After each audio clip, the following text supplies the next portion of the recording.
Friends, welcome back to my YouTube channel. आज के इस वीडियो में हम एक बहुत इंपॉर्टेंट टॉपिक कवर करने वाले हैं। मैं आपको इस वीडियो में ये बताऊंगी कि पीरियड्स का रुक रुक कर होना या पीरियड्स में कम ब्लीडिंग क्यों होता है।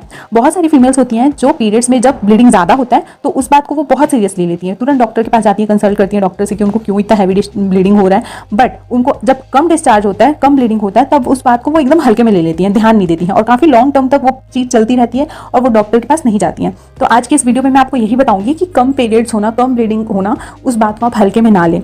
नॉर्मली जो एक फीमेल होती है, एक पीरियड साइकिल के दौरान 30 से 40 ml ब्लड लॉस होता है नॉर्मल पीरियड साइकिल में। अगर आपको उससे कम ब्लड लॉस हो रहा है, इस बात को आप कैसे जानेंगे? 30 से 40 ml ब्लड लॉस होता है तो एक फीमेल मोस्टली 7 से 8 पैड यूज करती है। अगर आपको उससे कम पैड यूज करना पड़ रहा है, ठीक है, अगर आपका पीरियड्स 2 दिन या उससे कम दिन में ही खत्म हो जा रहा है, बंद हो जा रहा है और ब्लीडिंग बहुत कम हो रहा है और अचानक से ब्लीडिंग का लेवल एकदम कम हो गया है और 1 महीने या फिर उसके बाद 1-2 महीने तक कंटिन्यू आपका ब्लीडिंग कम हो रहा है पीरियड्स में, तो ये हो सकता है कि किसी प्रकार का साइन हो हेल्थ प्रॉब्लम से रिलेटेड, जो कि हमें ध्यान देना चाहिए। तो पीरियड्स रुक रुक कर होने या फिर ब्लीडिंग कम होने के ना बहुत सारे रीजंस हो सकते हैं, जिनमें से कुछ रीजंस मैं आपको भी बताती हूँ। जैसे कि उम्र बढ़ने पर मेंस्ट्रुअल साइकिल जो होते हैं वो खुल कर नहीं आते हैं। जब कोई लड़की टीनेज में होती है तब उसे कम या ज़्यादा ब्लीडिंग होता रहता है, ठीक है, लेकिन जब एक फीमेल 40-50 वर्ष की उम्र तक पहुंच जाती है तो उनको मीनोपॉज का खतरा होता है या फिर मीनोपॉज आने वाला रहता है। तो मीनोपॉज जब आने वाला रहता है तो भी कई बार होता है कि पीरियड्स खुलकर नहीं आते हैं। और टीनेज और 40-50 की एज दोनों ही ऐसा ड्यूरेशन होता है लाइफ का जिसमें हार्मोनल इम्बैलेंस बहुत ज़्यादा होते हैं, जिस रीज़न से ब्लीडिंग बहुत कम होता है। सेकंड कॉज है वेट कम होना या फिर ज़्यादा होना भी मतलब कारण है, क्योंकि एक हेल्दी वेट हमें मेंटेन करके रखना चाहिए। अगर आप ओवर वेट हैं तो भी आपको बहुत सारे हेल्थ इश्यूज होंगे, for example diabetes, hypertension and other issues. और वेट कम होगा अगर आप अंडर वेट हैं तो भी इश्यूज होंगे। तो एक वेट बहुत बड़ा फैक्टर है पीरियड्स को रेगुलेट करने में।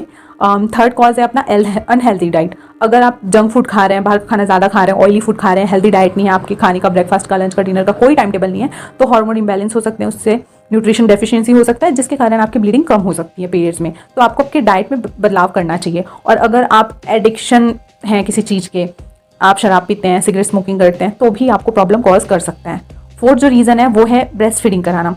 कई फीमेल्स जो ब्रेस्ट फीडिंग करवाती हैं उनमें भी जो हार्मोन ओवल्यूशन की डेट है वो आगे बढ़ जाता है, ठीक है, और ओवल्यूशन लेट होता है तो पीरियड्स देर से आता है। तो ये रीज़न होता है कुछ फीमेल्स में, बट जैसे ही वो ब्रेस्ट फीडिंग स्टॉप करती हैं वैसे ही कुछ मंथ बाद उनका पीरियड्स रेगुलर हो जाता है।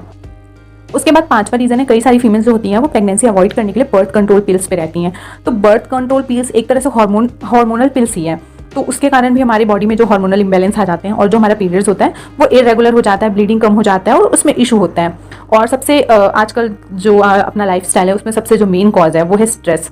सबसे ज़्यादा स्ट्रेस के कारण पीरियड्स इरेगुलर होते हैं और ब्लीडिंग कम होती है। ये बहुत बड़ा फैक्टर है। तो आपको कोशिश करना चाहिए कि आप योगा करें, मेडिटेशन करें, जिससे आपका स्ट्रेस कम हो और थोड़ा स्ट्रेस कम लें आप।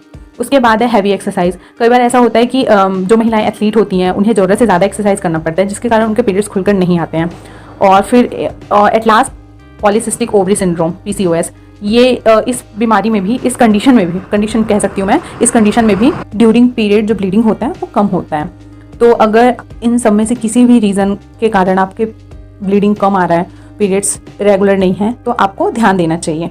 और अगर इन सब में से सारी चीज़ें आप फॉलो कर रहे हैं, आपका डाइट भी सही है, आप एक्सरसाइज करते हैं, आपका वेट बिल्कुल परफेक्ट है, आप किसी बर्थ कंट्रोल पिल पे नहीं है, तो आपको डॉक्टर से कंसल्ट करना चाहिए। कुछ टाइप के टेस्ट डॉक्टर करने के लिए बोलेंगे आपको, जिसके थ्रू ये पता चल पाएगा कि एग्जैक्ट रीज़न क्या है। But continue her month periods के दौरान कम ब्लीडिंग होना या पीरियड्स का रुक रुक कराना, इस बात को आप ऐसे हल्के में ना लें, उसे सीरियसली लें और उस पर ध्यान दें और डॉक्टर से कंसल्ट करें। आशा करती हूँ कि आज की इस वीडियो में दी गई जानकारी आपको अच्छी लगी होगी। धन्यवाद।